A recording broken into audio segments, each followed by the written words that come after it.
नमस्कार। आज हम एक बहुत ही महत्वपूर्ण टॉपिक करने वाले हैं, डिफेंस मैकेनिज़्म। इसके कौन-कौन से टाइप हैं, किस-किस तरह के डिफेंस मैकेनिज़्म होते हैं, उनके क्या-क्या एग्ज़ाम्पल हैं जो डेली लाइफ़ में हम इस्तेमाल करते हैं। उदाहरण के ज़रिए पढ़ेंगे और किस तरह से वो एग्ज़ाम में पूछे जाते हैं, ये भी हम डिस्कस करेंगे। आइए देखते हैं। डिफेंस मैकेनिज़्म जो कंसेप्ट दिया था वो सिगमंड फ्रायड ने दिया था और इस कंसेप्ट को आगे बढ़ाया था उनकी बेटी अन्ना फ्रायड ने। एक्चुअल में फ्रायड के अनुसार फ्रायड ने बताया था कि दिमाग के 3 भाग होते हैं। पहला है इड, जो कि डिमांड क्रिएट करता है। इड हमारी जानवर प्रवृत्ति होती है जो जन्म से हमें मिलती है, प्लेजर प्रिंसिपल पे काम करती है, तुरंत संतुष्टि चाहती है, जो चाहिए तो चाहिए। और दूसरी चीज़ है ईगो, जो दूसरा पार्ट है, जो ये कहती है कि वास्तविकता क्या है, उसके आधार पे डिसाइड किया जाए कि वो चीज़ प्राप्त करनी है या नहीं करनी। यानी विवेकशील जो नेचर है वो हमारा ईगो से प्राप्त होता है। और तीसरा है सुपर ईगो, जो मोरल वैल्यूज़ हमें सिखाती है, मोरलिटी के नियम हमें बताती है कि मोरलिटी के हिसाब से आपको ये करना है कि नहीं करना है, यानी नैतिकता के आधार पे। तो 3 हिस्से हो गए ब्रेन के, ब्रेन के नहीं, मन के हमारे। और इन तीनों में आपस में असमंजस्य, जब इन तीनों में अगर तालमेल की कमी हो जाती है तो तनाव आता है। ये कहें कि जब इड है वो इस तरह की डिमांड कर दे जो वास्तविकता पे संभव ना हो, तो ईगो तनाव में आ जाएगा कि ईगो क्या करे, रियलिटी में तो वो हो नहीं सकता, लेकिन इड है वो उस पर प्रेशर डाल रहा है। तो कुछ इस तरह की समस्याएं आती हैं। आइए देखते हैं वो किस तरह से आती हैं। जो ईगो है उस पर 3 समस्याएं आती हैं। पहली चीज़ है इड, जो अनरीजनेबल डिजायर्स हैं वो उनका प्रेशर डालती है। दूसरी चीज़ है आउटसाइड वर्ल्ड है, जो रियलिटी है वो प्रेशर डालती है ईगो पे। और तीसरी चीज़ है सुपर ईगो, जो मोरलिटी बताते हैं वो प्रेशर डालती है। 3 प्रेशर हैं जो ईगो पर जारी रहते हैं, लगातार चलते रहते हैं, जिससे ईगो को परेशानी होती है, तनाव होता है, स्ट्रेस होता है, डिस्ट्रेस होता है। तो इससे बचने के लिए ईगो एक जो सेल्फ डिफेंस के लिए एक ढाल बना लेती है, एक तरह से सेल्फ डिफेंस तैयार कर लेती है। जैसे ही ढाल आ जाती है तो ईगो को कोई प्रॉब्लम नहीं होती, वो रिलैक्स हो जाती है। तो ये ईगो का एक तरीका है सेल्फ डिफेंस, जिसे हम कह रहे हैं, वो एक ढाल है ताकि जो इन तीनों की तरफ से जो समस्याएं आ रही थी वो समस्याएं उस तक ना पहुंचे। कैसे, कौन कौन से तरीके हैं वो देखते हैं। ये ईगो को बचाने का तरीका है। और किस चीज़ से बचाते हैं हम?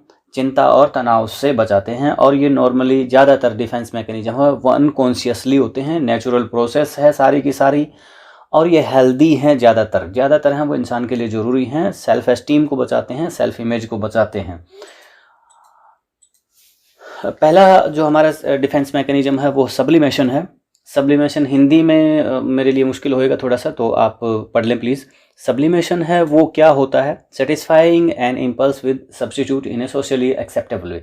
आपके अंदर कोई जो ईड है वो ऐसी डिमांड पैदा कर रहा है, कोई ऐसी इच्छा हो रही है जो अनसोशल है, तो उस इच्छा को कैसे पूरा किया जाए, उस एनर्जी को कैसे पूरा किया जाए, करना मुश्किल हो जाएगा, क्योंकि सोशल अनसोशल है तो रियलिटी में वो आप पूरा नहीं कर पाएंगे।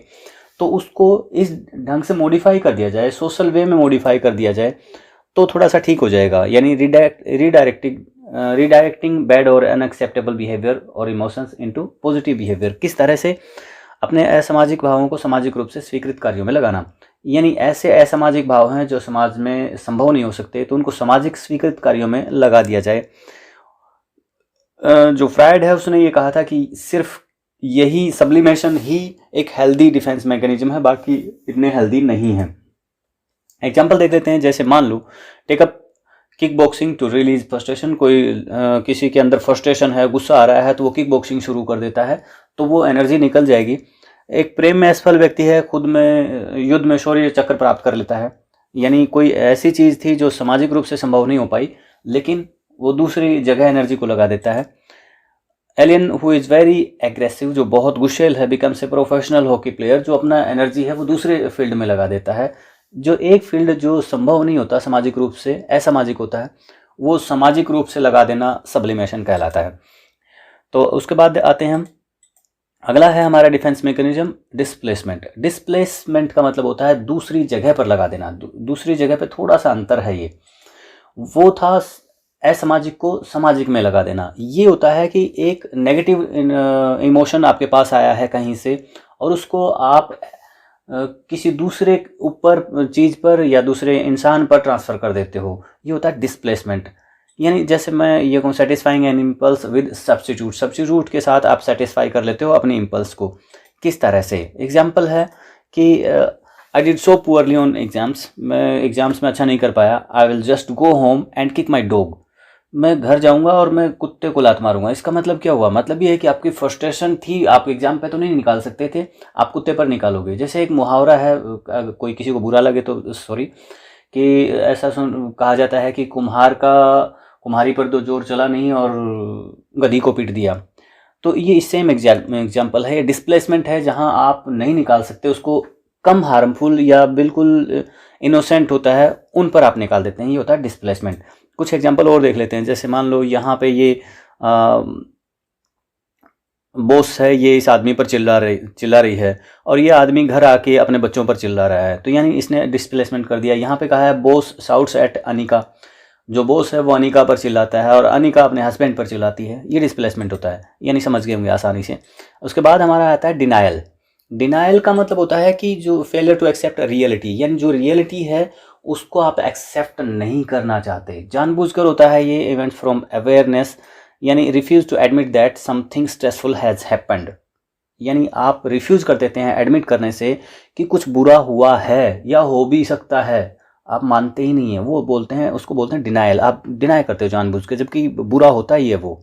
किस तरह से एग्जाम डिनाई करते हैं देख लें। This is not happening, it can't happen to me, कुछ इस तरह से कहते हैं ऐसा नहीं हो रहा है, ये नहीं हो सकता। और लेकिन जबकि ऐसा होता है, जैसे smokers do not admit that smoking is bad for their health, जो धूम्रपान करने वाले हैं वो नहीं मानते, शराब पीने वाले हैं वो बोलते हैं कि शराब तो दवाई होती है, ज़्यादा हानिकारक नहीं है, और पी रहे हैं और जिंदा हैं, तो कुछ इस तरह से कहते रहते हैं। तो वो जस्ट डिनाई करना होता है, वो डिनायल होता है कि बुरा नहीं हो रहा। यानी जैसे देखिए, एक साइकेट्रिस्ट है, साइकेट्रिस्ट को जो क्लाइंट है वो बोल रहा है, आई हैव नो प्रॉब्लम, मेरे पास प्रॉब्लम, मुझे कोई प्रॉब्लम नहीं है, I don't need to talk with you, मुझे आपसे बात करने की कोई ज़रूरत नहीं है। एक डायबिटिक है, वो चीनी खा रहा है।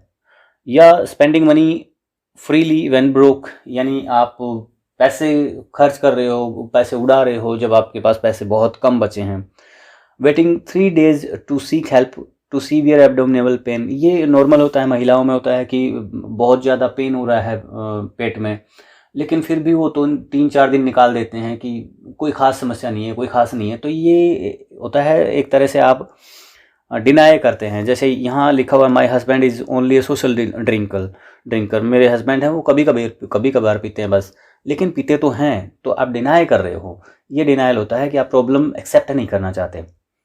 उसके बाद है कंपनसेशन, होता है क्षतिपूर्ति। ये क्या होता है कि आप में कोई कमी होती है, कवरिंग ए वीकनेस, यानी एक वीकनेस को कवर करना, by over achieving in another area, दूसरे एरिया में ज़्यादा अचीवमेंट प्राप्त करके, किसी एक क्षेत्र की कमजोरी को दूसरे क्षेत्र में पूरी करना। कैसे?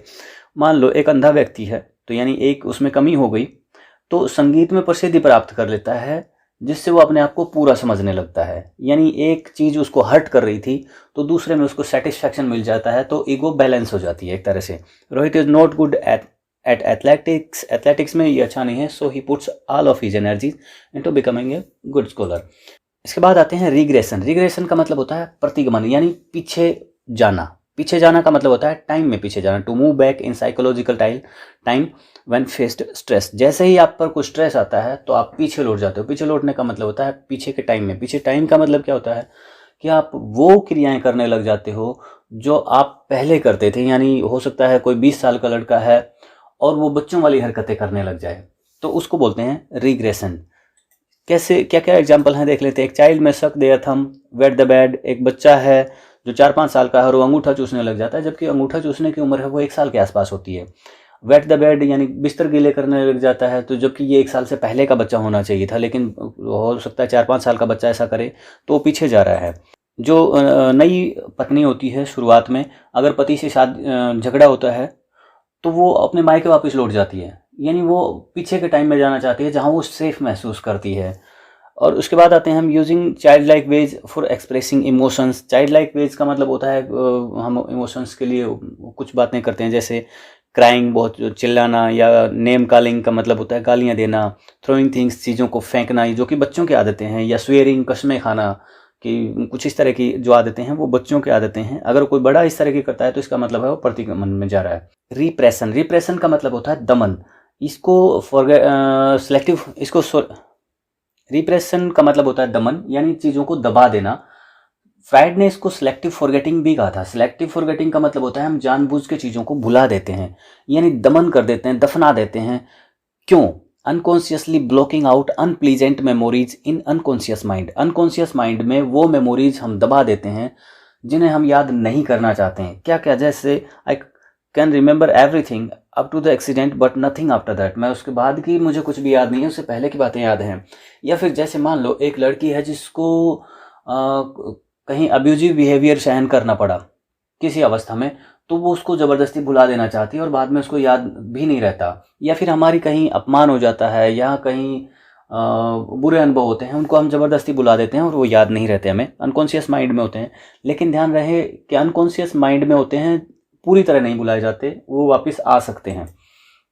Repressing Oedipus complex into the unconscious. Oedipus complex के बारे में जानना चाहते हैं तो आप पर्सनैलिटी थ्योरी में जाइए, उसमें फ्राइड का पूरा चैप्टर है, उसमें मिल जाएगा आपको। रिएक्शन फॉर्मेशन होता है। रिएक्शन फॉर्मेशन का मतलब होता है expressing emotions that are the exact opposite of what you feel. यानी आप एक्सप्रेस करते हो वो बिल्कुल अपोजिट होते हैं जो आप महसूस करते हो। यानी आप अंदर से महसूस अच्छा करते हो और आप बुरा दिखा रहे हो, या फिर बुरा महसूस कर रहे हो अच्छा दिखा रहे हो। खुद से विपरीत होने का दिखावा करना होता है एक तरह से। एग्जाम्पल देख लेते हैं। कंसील एंगर, यानी एंगर को दबाना। या फिर हेट विद काइंडनेस, यानी आप नफरत कर रहे हो लेकिन काइंडनेस दिखा रहे हो। जैसे टीजिंग बोदरिंग, यानी किसी को परेशान करना। समवन यू लाइक, जिसको आप पसंद करते हो उसको आप टीज करते हो, परेशान करते हो। या फिर a woman is over protective to her unwanted child. एक महिला है जिसने एक बच्चा जन्म दिया जो उसकी पसंद का नहीं था। यानी हो सकता है कोई हमारे समाज में होता है कि लड़कियों को वो पसंद नहीं करते, 2-3 लड़कियां हो गई और वो उसको पसंद नहीं था, लेकिन वो फिर भी उस पर ओवर प्रोटेक्शन दिखाती है, वो उसके प्रति बहुत ज़्यादा प्यार जताती है। जताने का मतलब होता है कि वो दिखावा करती है, अंदर से नहीं। Acting like you hate someone you really have a crush on. या फिर आप कई बार एक्टिंग करते हो कि आप किसी से नफरत करते हो जबकि आपका उस पर क्या बोलें दिल आया हुआ है। रिएक्शन फॉर्मेशन आप समझ गए होंगे। उसके बाद आते हैं डे ड्रीमिंग, या फैंटासी भी कहा जाता है, दिवा स्वप्न होता है। यानी इसका मतलब होता है कि आपकी जो ईगो है वो हर्ट हो रही है, कुछ चीज़ें हैं जो आपसे नहीं हो पा रही हैं, कुछ ऐसे इमोशंस हैं जो बैड इमोशंस ईगो को परेशान कर रहे हैं, तो आप उससे भाग जाते हो, एस्केप हो जाते हो। एस्केप करके आप माइंड के अंदर ही खुशी तलाश करते हो, अपनी इमेजिनेशन के द्वारा बेटर सिचुएशन क्रिएट करते हो और उसमें आपको अच्छा फील होता है। जस्ट ये डे ड्रीमिंग है। अवॉइडिंग रियलिटी, यानी रियलिटी से अवॉइड करते हो by retreating to a safe place within one's mind, living in a fantasy world. या फिर इस तरह के एग्जाम्पल अगर आप देखो तो आप कल्पना करते हो कि लॉटरी लगने की कल्पना है, कोई जॉब लगने की कल्पना करता है, कोई मकान, गाड़ी, बहुत सारी कल्पनाएं करने लगते हैं और उसमें उनको अच्छा फील होता है। प्रोजेक्शन, ये सबसे महत्वपूर्ण है। प्रक्षेपण होता है, यानी इसका मतलब see their own unacceptable things, thoughts, feelings and motives to another person. इसका मतलब होता है कि आपके अंदर कुछ बुरी फीलिंग्स हैं, अनएक्सेप्टेबल थिंग्स हैं, फीलिंग्स हैं और मोटिव्स हैं या तो विचार आ रहे हैं जो सामाजिक रूप से एक्सेप्टेबल नहीं है, वो आप दूसरों में देखने लग जाते हो। आपको लगता है कि दूसरे बुरे हैं जबकि आपके अंदर होते हैं वो विचार। ये होता है प्रोजेक्शन। या फिर अपनी कमियां दूसरों में देखना, दूसरों पे इल्ज़ाम लगाना या शक करना। जो शक करना होता है ये पक्का इसमें होता है। एग्जाम्पल देख लेते हैं। ही हेट्स मी, कोई ये कह रहा है कि वह मुझसे नफरत करता है जबकि एक्चुअल में ये होता है कि वह खुद सामने वाले से नफरत कर रहा होता है। दूसरा है रमा अपने जीजा को पसंद करती है लेकिन वह इससे इनकार करती है और कहती है कि उसके जीजा उसे पसंद करते हैं। ये उल्टा करिए, एक्चुअल में ये पसंद कर रही थी और इसे लगता है कि वो पसंद करता है। ये प्रोजेक्शन होता है, अपनी इमेज बाहर दिखती है, उसको उल्टा दिखती है। वाइफ में be angry at her husband for not listening. एक पत्नी है अपने हस्बैंड पर गुस्से हो रही है कि वो उसकी बात सुन नहीं रहा। When in fact it is the angry wife who doesn't listen, जबकि एक्चुअल में ये था कि वो गुस्से में खुद नहीं सुन रही है। तो ये उल्टा होता है, दूसरे पर होता है सब चोर हैं, कोई ये कहता है कि सब चोर हैं, इसका एक्चुअल मतलब होता है कि मैं चोर हूँ। जैसे हम कई बार कहते हैं कि मान लो कोई पैसे की गड्डी हाथ में लिए बैठा है और आपने उनको ये कह दिया कि ऐसे मत घूमो, कोई चुरा ले जाएगा। एक्चुअल में ये विचार आपके अंदर से आया था और आपके अंदर भी वो इच्छाएं जागी थी और आप ब्लेम कर रहे हो कि कोई और चुरा ले जाएगा। तो इच्छा तो आपके अंदर थी, लेकिन आप ब्लेम दूसरे पर कर रहे हो, प्रोजेक्शन कर रहे हो। सब झूठे हैं यहाँ, इसका मतलब है आप झूठे हो, तो आपको सब झूठे लगते हैं। वह फ्लर्ट करता है, इसका मतलब है फ्लर्ट आप करते हो और आपको सारे फ्लर्टी ही लगते हैं। उस तरह की भाषा जो भी कोई इस्तेमाल करता है आपको लगता है कि फ्लर्ट ही करता है। तो ये प्रोजेक्शन है जो दूसरों पर ब्लेम करता है। I think C likes me, ये सोचता है कि वह, मुझे लगता है कि वो पसंद करती है, जबकि यह उसको लाइक करता है, दूसरी तरफ से नहीं है। इसको प्रोजेक्शन में दिख रहा है उल्टा। उसके बाद देखते हैं रेशनलाइजेशन। रेशनलाइजेशन का क्या मतलब होता है कि आप लॉजिक देते हो, गलत लॉजिक देते हो। आपसे कुछ बुरा हुआ, कुछ बुरी फीलिंग है या कुछ असफलताएं हुई आपसे, और उनको के लिए आप सही लॉजिक की बजाय गलत लॉजिक देते हो, जिससे आप अपने आप को सही साबित कर सको, जिससे आपको सेटिस्फैक्शन मिल सके। देखिए कैसे वास्तविक कारण के बजाय झूठा तर्क देना होता है। कुछ गलत होने पर खुद को गलत तर्क देकर खुश करना होता है एक तरह से। Justifying when you behave irrationally, आपने कुछ गलत तरह का बिहेव किया और आप उसको जस्टिफाई करते हो कि मैंने ठीक किया, यानी आप अपने आप को ठीक साबित करते हो। जैसे blaming others for their failures. समझो क्या बोल रहा है, ये बोल रहा है कि मैं असफल हुआ हूं, उसकी वजह दूसरे हैं, कि यानी आप अपने आप को ठीक साबित कर रहे हो और ये कह रहे हो कि जो दूसरे थे उन्होंने गलत किया, मैंने गलत नहीं किया। जैसे मान लो कोई बच्चा है, ये कह रहा है कि मैंने तो पेपर में फेल होने की वजह यह है कि जो टीचर है उसने पढ़ाया नहीं, या टीचर ने नंबर कम दिए, जबकि गलती ये थी कि आप सही नहीं कर पाए थे। यानी सही लॉजिक नहीं देते, गलत लॉजिक देते हैं। ग्रेप्स आर श्योर, एक्चुअल में ये कहा जाता है कि अंगूर खट्टे हैं। एक्चुअल में अंगूर खट्टे नहीं थे, एक्चुअल में क्या था कि वो असफल हो गई थी लोमड़ी। लेमन्स आर स्वीट, ये भी ऐसा ही है कि अगर भूखा मर रहा है तो ये बोल रहा है कि लेमन्स मीठे हैं, एक्चुअल में मीठे नहीं है, लेकिन आप लॉजिक दे के अपने आप को सेटिस्फाई कर रहे हो। A person may explain a natural disaster as God's will. ये कहते हैं कि अगर कोई दुर्घटना हो गई तो हम ये बोलते हैं कि भगवान की मर्जी थी। ये है कि एक वास्तविकता ये नहीं है। वास्तविकता तो ये है कि बुरा हुआ और आपके पास कोई इलाज नहीं। आप क्यों ये कहते हो, सेटिस्फाई करने के लिए शब्द कहे जाते हैं। रिजेक्शन के बाद मोहन बोलता है जया सुंदर नहीं थी, मुझे वो पसंद भी नहीं थी, जबकि हकीकत तो ये है कि जया ने आपको रिजेक्ट कर दिया है और वो सुंदर थी, लेकिन ये गलत लॉजिक देके खुद को सेटिस्फाई करता है। राज अपने पापा को बोलता है मैंने सी ग्रेड लिया है क्योंकि जिन्होंने नकल की उनके नंबर अधिक आए हैं।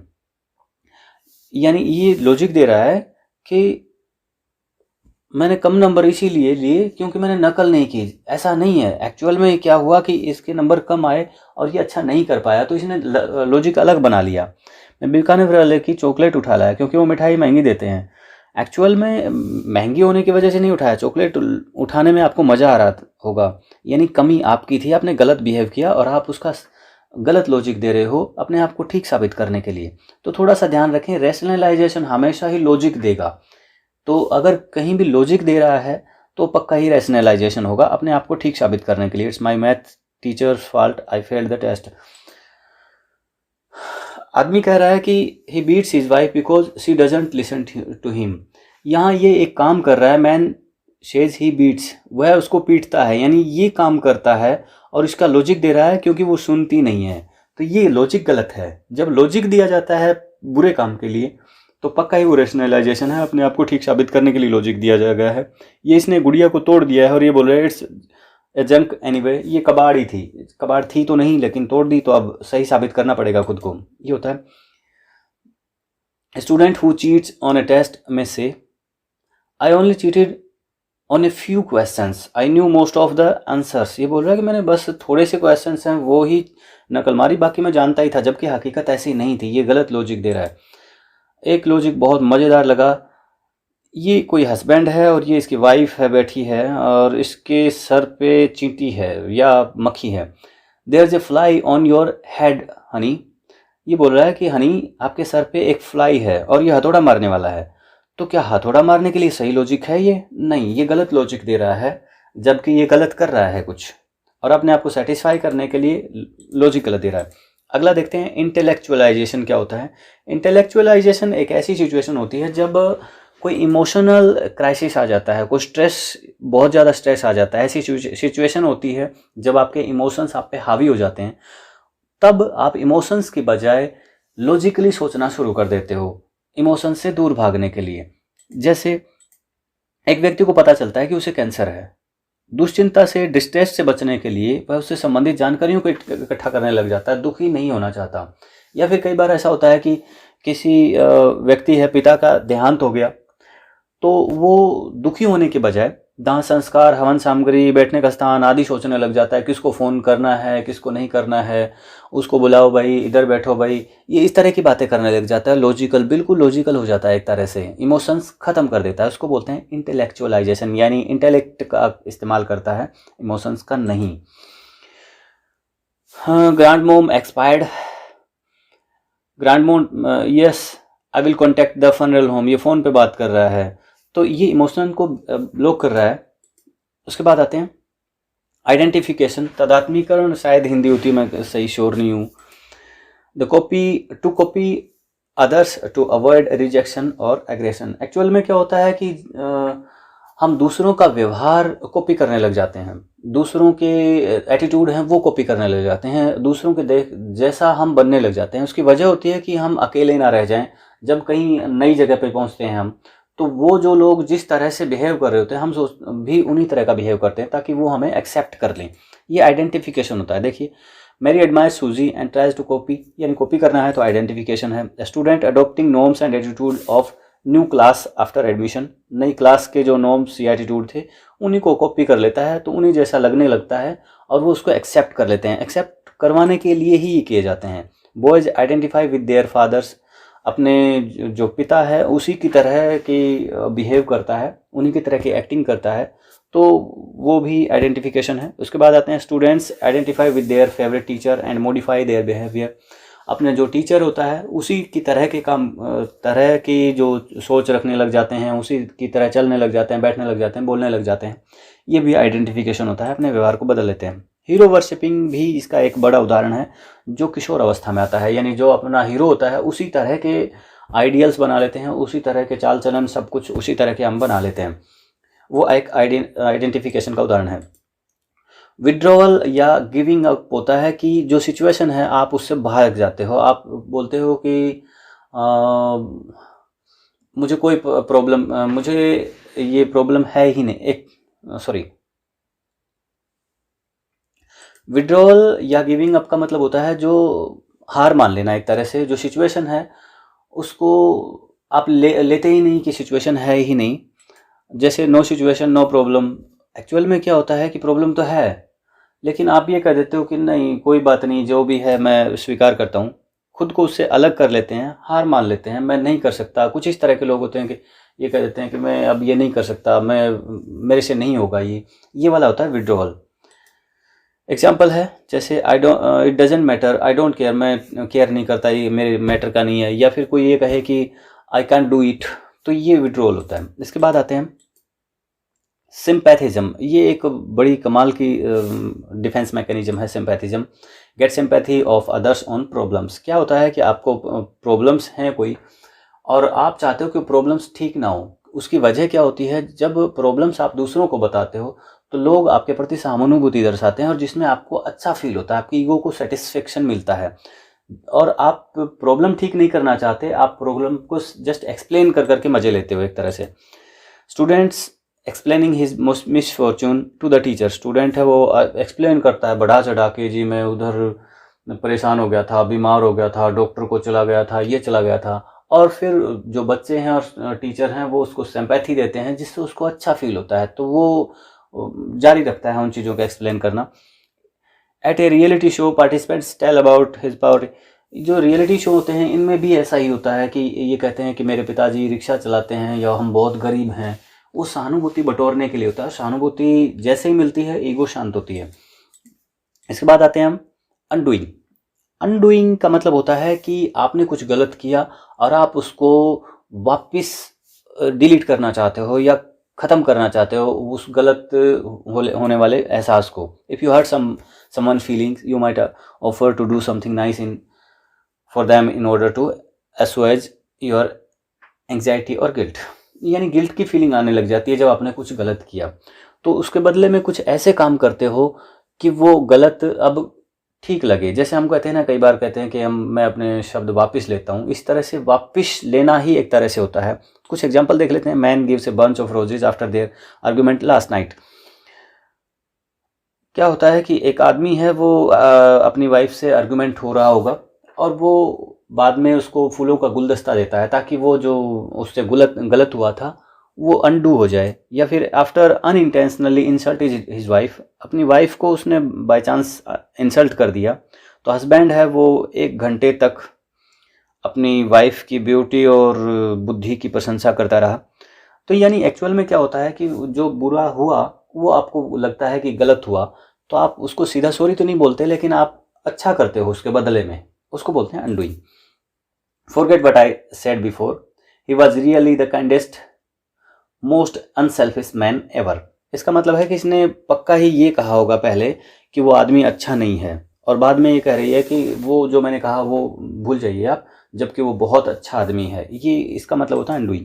इसके बाद आते हैं हम इंट्रोजेक्शन। इंट्रोजेक्शन का मतलब होता है acceptance of others values and norms as one's own. It is the opposite of projection. अब देखिए, प्रोजेक्शन में क्या था कि आपके अंदर कोई विचार थे और आपको वो दूसरे में दिख रहे थे। इंट्रोजेक्शन में क्या होता है कि विचार दूसरे के पास हैं, आपके पास कुछ नहीं है, और आप मानते हो कि वो आपके अपने हैं। आप उनको धारण कर लेते हो, जो दूसरे के विचार हैं उनको। थिंकिंग लाइक अदर्स, दूसरे की तरह सोचना। जैसे dad telling his son boys don't cry, ये पिताजी का सोचना था, और बच्चा है वो उसको स्वीकार कर लेता है कि ये मेरे विचार हैं और मैं ऐसे ही रखूँगा। ये होता है introjection. The teacher always says Rahul you are very poor at studies. Rahul introjects the false belief and leaves the study.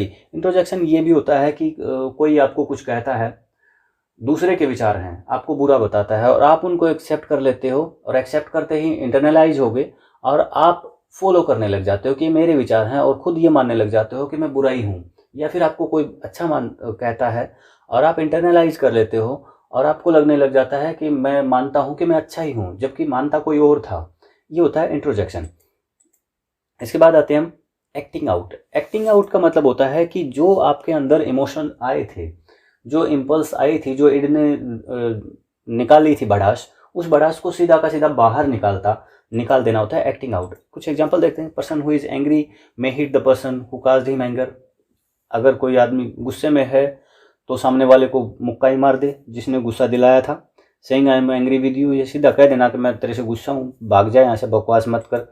या थ्रोइंग बुक्स एट समवन, या चीज़ें फेंकना किसी की तरफ, ये भी गुस्सा निकालने का ही तरीका होता है, भड़ास निकालने का तरीका। भड़ास निकल जाए किसी तरह से, वो एक्टिंग आउट होता है, एक्ट आउट समझ लो आप। या फिर है सेल्फ इंजरी, भी कई बार एक्टिंग आउट का तरीका होता है कि कुछ लोग हैं अपने ब्लेड से काट लेते हैं, नस काट लेते हैं, या कुछ और चोट वगैरह लगा लेते हैं खुद को। ये भी एक्टिंग आउट होता है। इसके बाद आते हैं सब्स्टिट्यूशन। सब्स्टिट्यूशन एक, इसका मतलब होता है replacing an unattainable goal with an attainable goal to relieve disappointment. क्या होता है कि दो गोल, मान लो एक गोल की तरफ कोई बंदा प्रयास कर रहा था और वो उससे अटेन नहीं हो पाया, बाय चांस किसी भी वजह से हो सकता है वो अटेंड नहीं हो पाया, तो वो उसको छोड़ के दूसरे को शिफ्ट कर ले। ये ध्यान रखें, यहाँ सोशल का मामला नहीं है, दोनों हो सकता है वो अच्छे ही थे, लेकिन एक पूरा नहीं हो पाया तो वो दूसरे की तरफ शिफ्ट हो जाना होता है, बस वो सब्स्टिट्यूशन होता है। I am not good eight football so I will try the swim team. Normal है, किसी एक गेम में नहीं हुआ तो दूसरे में चला गया, एक सब्जेक्ट में नहीं हुआ तो दूसरे सब्जेक्ट में हो गया, ये होता है। इसके बाद आइए एक बार रिवाइज कर लेते हैं जल्दी, कुछ महत्वपूर्ण है वो रिवाइज कर लेते हैं। कंपनसेशन था strengthen one to hide another. Denial था refuse to face a negative behaviour या नेगेटिव रियलिटी। उसके बाद है displacement, take it out on someone else. Identification था अटैच टू समथिंग पॉजिटिव, यानी पॉजिटिव है उसके साथ आप अटैच हो जाते हो, उसी जैसा बनने की कोशिश करते हो। इंट्रोजेक्शन है कंफर्म फीलिंग फॉर अप्रूवल। उसके बाद आते हैं प्रोजेक्शन, सी योर फॉल्ट्स या फोइबल्स इन अदर्स। प्रोजेक्शन होता है वो अपनी कमियां और अपनी जो गलत इमोशन है वो दूसरों में देखते हुए। रेशनलाइजेशन है वो होता है एक्सक्यूज एंड यानी बहाने एंड जस्टिफाई मिस्टेक्स, और मिस्टेक्स को जस्टिफाई करना होता है। रेशनलाइजेशन अपने आप को ठीक साबित करना होता है अपनी गलतियां दबाने के लिए। रिएक्शन फॉर्मेशन होता है प्रिटेंड यू आर डिफरेंट यानी अपोजिट दिखने का प्रयास होता है। रिग्रेशन होता है act much younger to feel better यानी टाइम में पीछे जाना होता है। रिप्रेशन होता है putting things into the darkness, unconscious में धकेलना होता है बुरी यादें। और सब्लिमेशन होता है divert negative into socially acceptable.